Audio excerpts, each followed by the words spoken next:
BNP chairman Tarique Rahman বলেছেন, গত ১৬-১৭ বছর ধরে দেশের মানুষ তাদের মৌলিক গণতান্ত্রিক অধিকার থেকে বঞ্চিত ছিল। তবে ৫ই আগস্ট উত্তরার মানুষের অসামান্য ত্যাগ ও আত্মত্যাগের মাধ্যমে সেই অধিকার পুনরুদ্ধারের পথ উন্মুক্ত হয়েছে। এখন দেশের পুনর্গঠনের সময় এসেছে বলে মন্তব্য করেন তিনি।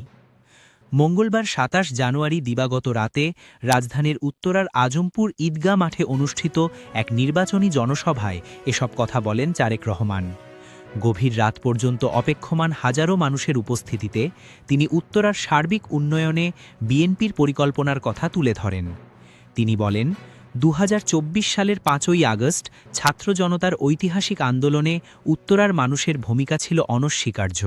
এই অবদান আগামী দিনের ইতিহাসে গুরুত্বপূর্ণ স্থান করে দেবে বলে তিনি আশাবাদ ব্যক্ত করেন।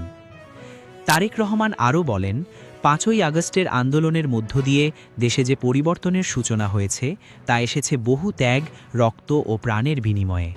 এই পরিবর্তনের ধারাবাহিকতা বজায় রাখতে হলে দেশে গণতন্ত্র, ভোটাধিকার, মত প্রকাশের স্বাধীনতা ও রাজনৈতিক অধিকারকে সুদৃঢ় ভিত্তির উপর প্রতিষ্ঠা করতে হবে, যাতে ভবিষ্যতে আর কোনো স্বৈরাচার জনগণের অধিকার হরণ করতে না পারে।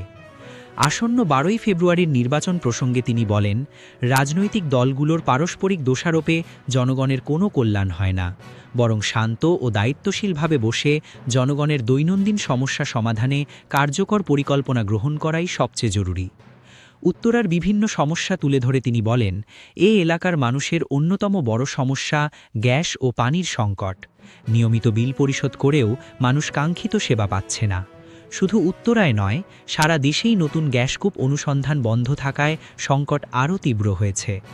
বিএনপি সরকার গঠন করতে পারলে নতুন গ্যাসকূপ অনুসন্ধান এবং শিল্প কারখানা স্থাপনের মাধ্যমে কর্মসংস্থানের সুযোগ সৃষ্টি করা হবে বলে আশ্বাস দেন তিনি। এছাড়া উত্তরার মধ্য ও নিম্নবিত্ত মানুষের দীর্ঘদিনের দাবির কথা উল্লেখ করে তিনি বলেন, এই এলাকায় একটি সরকারি হাসপাতাল অত্যন্ত প্রয়োজন। ধানের শীষ বিজয়ী হয়ে সরকার গঠন করতে পারলে উত্তরায় একটি সরকারি হাসপাতাল প্রতিষ্ঠার উদ্যোগ নেওয়া হবে। বর্ষা মৌসুমে জলাবদ্ধতা, রাজধানীর যানজট, মাদকের বিস্তার এবং বেকারত্ব এই ৪টি সমস্যাকে দেশের বড় চ্যালেঞ্জ হিসাবে উল্লেখ করেন বিএনপি চেয়ারম্যান।